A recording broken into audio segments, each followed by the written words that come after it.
everybody, welcome to this week's Roundup. At the end, there's going to be an update to the Toaplan collection from last week. If you don't care about it, don't worry about it. But if you do, then please stay to the end to hear that as well. But let's jump in and see what else has been going on. First up, the developer Rumblemints has just posted his latest NES to SNES conversion. This is now the official release of Blaster Master, and it takes advantage of the SNES's extra buttons, and the X button will now act as if you pressed both down and Y at the same time, which fires your special weapon while in the tank. This also includes a bunch of quality of life features, but if you want to, you could set it to play exactly like the vanilla NES version. You just have to check when you start it up which options that you want. It also supports saving your progress, which is kind of a big deal. So if you want the full list of updates, please check out this post. And if you're wondering why I always talk about these conversions, the very short version is just that the SNES allows for essentially a lag-free version of porting these games over, but with less sprite flicker and less slowdown because of the SNES's faster hardware.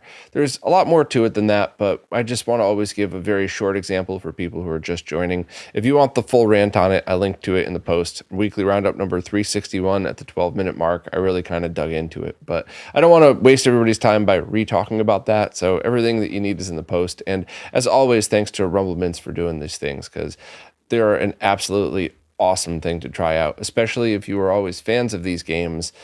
Try it on the NES first, and then try these conversions, and you'll absolutely see the difference. Next up, I just did a live stream demoing Voultar's Edge Enhancer, which is the 2-chip bypass for the SNES that really improves it. It makes it basically equal to or better than the 1 chips, depending on a bunch of different factors. The live stream itself was, as I warned, very slow paced, very step by step. Let's check everything as we go. Let's show the process. And I really also wanted to take this opportunity to do before and after pictures. And I wanted to do it all live, all on the same console, just to prove to people this is what the production version is going to be like. Now, all of the pre-production versions that I had tested, whether it was the original prototypes or the one that didn't do composite and S-Video, they all performed awesome. But as a nerd, it's my job to take the production version, the one that you will all be getting, and put that through its paces. And that's exactly what I did here, and it performed perfect. But I just wanted to do that live just to show everybody. I have some comparison shots here that really show off how good the RGB output is afterwards. Just a quick note, I didn't do any of the RetroTink 4K's color balancing on this. I just put it in mostly generic. And so just you're looking at sharpness here. Sharpness and the lack of the weird ghosting smearing that you would see. If I really wanted to, I could have gone back and tweaked every one, but that's not what these comparisons are about. So if you want to just get an idea of the clarity difference, you definitely can. And I also showed the clarity difference for S-Video, which was absolutely noticeable, without a doubt. I would not say do this mod just for S-Video output, though. However, if you planned on doing it anyway, if you're one of the many people that have either a RetroTink 4K or an RGB monitor and a giant consumer grade CRT with S-Video, yeah, you're going to notice the difference on both. But if you just use S-Video, don't worry about it. Your SNES is still fine. In composite, it absolutely cleaned it up. I would never do this mod just for composite, though, because it's composite, right? It's supposed to look like that. But it absolutely did even clean up composite as well. So if you wonder why any of this stuff is important at all, please check out my SNES Video Output Explained video that I did. With the only thing that has changed in it is Voultar's mod, obviously, now supports composite and S-Video. You don't lose anything, but you gain a lot of performance out of it. So this is awesome. He is still currently taking orders, and I believe by the end of this year, do-it-yourself kits should be going out to people. So I'll let everybody know when that happens, but I just wanted to prep everybody before that happens, because there's a lot of people out there that are just saying, I already recapped my console and I know how to do all this stuff, so why would I pay somebody else to do it? Which is totally fine, by the way. There's also a lot of people saying, I don't want to bother with it. Let's just let the person who invented the mod do the mod for me. But if you're one of the many people that's just waiting, I just wanted to let everybody know that this production version is tested and it's totally awesome. It's equal to or better than before. So there's no hesitation. Now, if you have a 2-chip mod, or if you have a 2-chip SNES and you output RGB and want a very serious upgrade in performance, this is definitely the one that you need. A new firmware was just released for the VM2, the new Dreamcast virtual memory unit, that allows for automatic per game switching with original discs or ODEs, and it supports about 90% of the NTSC and PAL library. At the moment, it doesn't support the Japanese library, and it's not going to be 100% accurate in its current form because it kind of uses a trick in order to figure out what game is which. I am oversimplifying. A lot more work went into this, but the bottom line is this is a pretty huge feature. Now you could just play your games, whether it's on a disc or whether a completely unmodded Dreamcast, or if you have an ODE in there, and you'll be able to get a virtual memory card per game automatically. So that is really awesome. Derek has a detailed post with all of the info that you might need in it. And it was awesome of Derek for writing this post because he's been using this and been doing some tutorials from the beginning. So his posts are always going to be far better than mine on this one. But it's very cool. This looks like a really, really great solution for the Dreamcast. And I'm also really happy to see that there's continuous updates for it. It wasn't just one of those crowdfunding, here you go, I'm out. This is obviously a product that's going to be continued to be supported. So thanks very much to the developer for doing this, and of course for Derek for writing this up. But if you have one, this is a no-brainer. Load up the new firmware and just start using it. Now it's time for this week's Mr. Updates, care of Lou from Lou's Retro Source. Just before we begin, Lou mentioned that his release schedule for these videos is going to be a little inconsistent over the holidays, so it might not be the exact same day every time, or one might get missed, but it's my very strong opinion that as long as you just don't quit, Lou, do whatever you need to do, take whatever time you need, but we definitely need you to keep doing it, so take whatever time you need over the holidays and come back when you can. But let's jump in and see what we got. First up, Ronnie Snice released some more wallpapers for 4x3, but also touched up some of the 16x9 versions of the same ones. So if you don't have these wallpapers enabled already, just do it. It's completely free, and the worst thing that you could decide is you prefer the fuzz instead. But I guarantee almost everybody listening will prefer these amazing wallpapers that Ronnie's just releasing for free. So thank you. Next up, Wizzo announced that due to some possible trademark issues, Tap2 will now be rebranded as Zapparoo, but nothing else is changing. The app automatically changed on my phone because I purchased the app when that was released. All of your cards will work fine. So nothing is changing other than the name. I think some people may have misunderstood that and somehow got annoyed with it, but I don't know. All of the stuff is exactly the same and performs equally as well. It's just to make things easier, a name change. Just a quick note, if you're somebody who's selling any of these bundles or kits, it's up to you if you want to change the name of them as well. I'm not sure anybody's going to be coming after you for using the name Tap2 just to sell off whatever inventory you have of stickers or something like that. But that has to be up to you to decide. Generally, they send a cease and desist first, but I'm not a lawyer. I'm just a fat guy with a webcam, so don't take legal advice from me. Next up, developer Grey Rogue has just released some updated test builds for the Atari Jaguar core that improves compatibility. These are available on the Mr. FPGA Discord, but require dual SD RAM setups still. So Kitrinks, Electron Ash, and Torless are also looking into this, and I'm just very excited because I like the Jaguar for the few games that are worth playing, but please, please, please try to get spinner support working for Tempest. And I know how annoying I am. I know. Developers tell me all the time how I'm so annoying because whenever they do something amazing, I always ask for one other thing.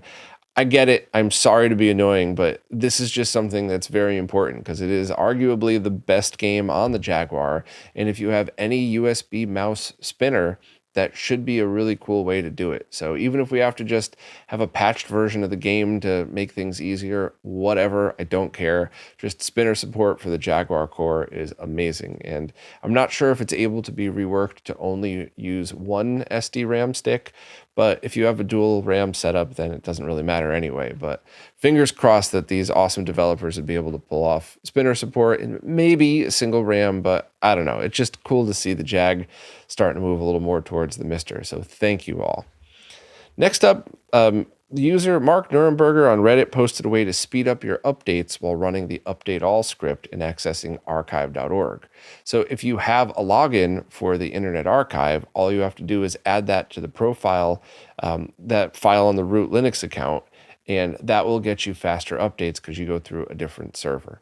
So that's a really neat trick. Hopefully we could figure out other alternatives for this as well. So if archive.org goes down again, maybe we could think of some kind of BitTorrent way of doing it so that if a bunch of people are all updating at the same time, we share the bandwidth rather than just pull off of one main server. I don't know. I'm just firing some ideas out there. If that's stupid, that's totally fine. But hopefully we could think outside the box a little bit with that just to keep that updating easier for everybody. And the Mini ITX Ironclad Lite, the pretty awesome I/O board that I've talked about a bunch of times, has been revised to support all FPGA boards compatible with Mister. So if you want one of the QM Tech or the Taki ones, or the original DE10, you could use all of those on this board, which is pretty cool. Also, they're offering snack adapters for Neo Geo, PlayStation, Saturn, Genesis, NES, SNES. And I already said PlayStation. So that's cool as well. If you're picking up one of those, you might as well grab it. I'm not sure if that requires multiple boards or if all of the level shifters are built in directly to these. And it looked like they didn't have a case. So maybe they would consider just confirming that and possibly offering a case for sale along with it for a higher price. Because I do think these adapters, I think the less they look and feel like a science project, the more people will be comfortable using them. Or even super nerds that are totally comfortable using them that have things like an RGB monitor with a metal top don't want this stuff flopping around on it. So I've in the past taken black non-conductive tape and just wrapped it all the way around it. It looked ghetto. There was a sticky mess stuck to it after a couple months, but nothing shorted out, so props there. But anyway, as always, thanks so much to Lou for keeping up with all of this stuff. I definitely couldn't. And if you rely on his updates as much as I do, please consider supporting on Patreon. Next up, the official re-release of the Dreamcast homebrew game Sturmwind is shipping this week, and limited editions as well as the regular editions are still available. Regular editions are complete in box, just like you would get from a normal brand new Dreamcast game, and those are $40, and the limited edition is $60, and it comes with a custom VMU shell, just the shell, not the VMU itself, as well as Dreamcast controller D-pad replacement membranes to help upgrade the D-pad on your Dreamcast controller. So I think this is absolutely awesome. I love that this is utilizing multiple things that VGNY have been working on. And if you're a fan of the Dreamcast and you wanted one of these, it seems like kind of a no-brainer. Also, Dreamcast Junkyard did a side-by-side comparison video. Some of them are side-by-side, some are one right after the other, of the Switch version and the Dreamcast version of the game. So if you wanted to see how it played and if it was worth getting the Dreamcast version or just buying it on the Switch, this is definitely a good video to watch. In my opinion, it looked great on both, I think, but it's got to be up to you. And I always like to throw out alternatives because you're still supporting the developer if you're buying it on Switch, but it might just be easier for some people to buy it on their Switch.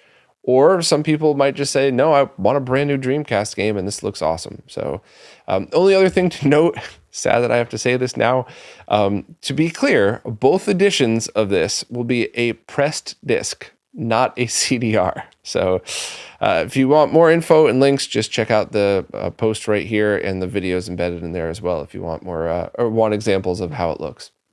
Rich Whitehouse recently released an update to his BigPEMu Atari Jaguar emulator, and I also did a live stream with him that was demoing that latest version, or I think one slightly newer version, and we went through and played a bunch of different games. And if you were wondering what this emulator was like, this is definitely a live stream that you're going to want to flip through. Unlike the Voultar 2-chip install live stream I did, is pretty long and boring. That's not something I would recommend most people watch. This one is kind of fun, and it's just Rich and I chatting and playing through some Jaguar games, and some of the ones that he created patches for are really impressive. My favorite, and I can't believe I'm saying this out loud, my favorite experience in this was playing Checkered Flag with his update script on it. Because not only is it rendering it in the native resolution of the monitor that I was on, but he fixed a lot of the control issues with it too. So it was a playable game. If you've never played that game, you might not know what I'm talking about. But if you have played it, I'm going to repeat myself. You could actually race a car in Checkered Flag with these updates, and it looks amazing. It almost feels like That's what in the magazines they wanted you to think these games looked like, but now they actually do look pretty amazing. So, if you want to check out what this emulator's like, definitely flip through that stream. It's really impressive to see how great it is. And even just things like rendering in native resolution for the 2D games, you're integer scaling those. So it's essentially like using a RetroTink 4K, but you're playing it on your PC. So it does a really great job doing basically everything. And of course, I found a bug in the latest version because that's what I do, but Rich is already looking at it and fixing it. Very minor one anyway with the controller. But if you want the latest version, Rich releases these to Patreon supporters first, and then every one of them is always available to the public after. So if you feel like supporting an awesome developer, definitely consider. But if not, don't worry, it should be released to the public. The latest version should be released soon, and the previous version still awesome. So you can just get that for free right now on the website. And a full list of notes are all here right in the post if you want to. But I'm super impressed with this. And I think if you've ever wanted to experience the Jaguar library, or even if you're a huge fan, you should definitely check this out. Plug in a USB controller and just spend some time with it, especially any of the games that have patches for them, like Checkered Flag, Alien vs. Predator, and Cybermorph as well, which is still a terrible game, but it was really neat to see it like that. So thanks very much to Rich for all of this amazing work. And once again, please consider supporting on Patreon if you're in a position to. There's a couple updates to the Retro Gamer Store Super Famicom shells and trim. First, they've opened pre-orders on a purple version of the Super Famicom clear case. Now, they already did that on the SNES version, and it came out absolutely amazing. I was just so impressed when I got to see it in person, how cool it looked, especially with the purple power and reset buttons. Thought it was a really neat combination. But this is now the Super Famicom version. So if you were a fan of that one instead, great. You could pre-order them in purple. Also, the trim pieces are open for pre-order for both the Super Nintendo, but now also the Super Famicom.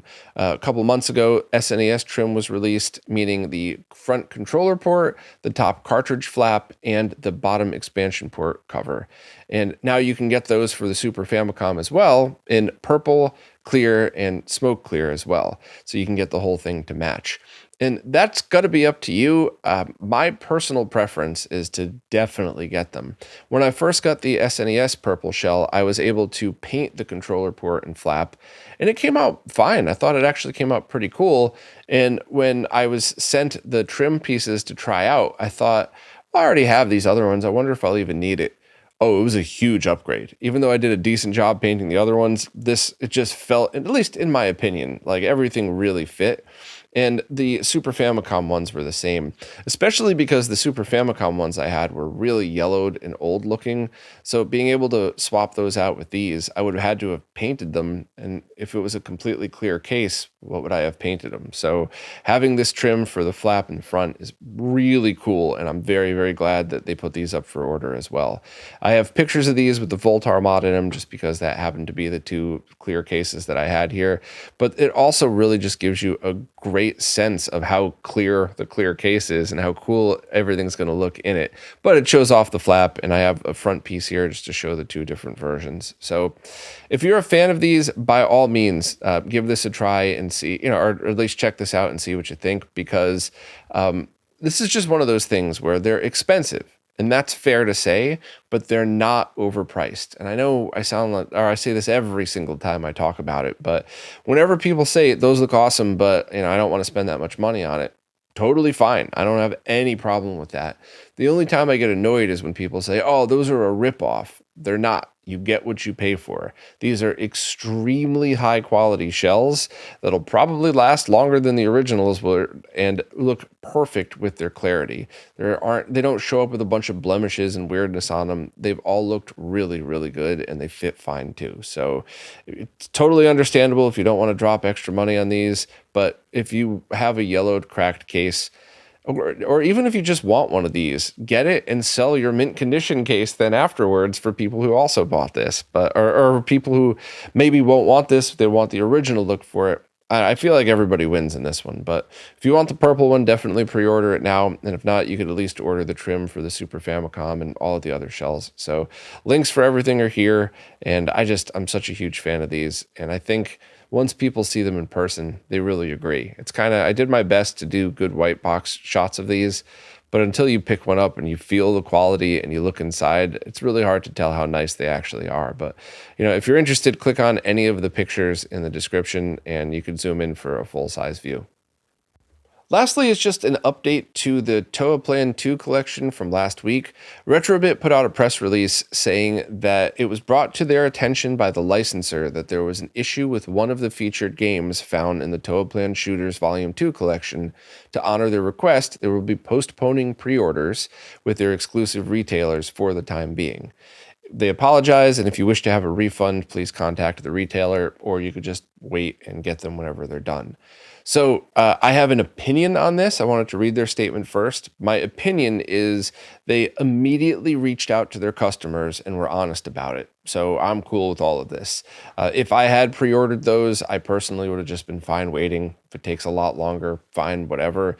A bunch of people were annoyed that they didn't give more info. But just my opinion, the fact that they stepped up and just immediately told everybody, hey, there's going to be a delay, I think that's what really matters here. I have no idea what the issue is or what game it was with or anything like that, but I always think transparency, especially when it comes to stuff like this, is so important with customers and consumers. So you are obviously all welcome to have any opinion that you want, but I personally look at this as a good sign. They didn't try to hide it. They didn't swap it out and not tell anybody. They just came right out the moment they heard there was an issue and told everybody. And now it's up to you to decide what to do. So in my opinion, props to them for this. But check out the link to last week's post, which I'll add that to the description as well if you want more info on this and see if it's something that you want to buy, or now if you just want to hold off and wait for retailers to get it. Well, that's it for this week. As always, thanks to everybody who watches, listens, plays nicely in the comments, and especially thank you to anybody who supports in absolutely any way, because it really is you who's keeping all this stuff going. So thank you all so much, and I'll see you next week. This week's Roundup is brought to you by Neo Paradigm Entertainment, connecting Southeast Asian influencers with opportunities in the West.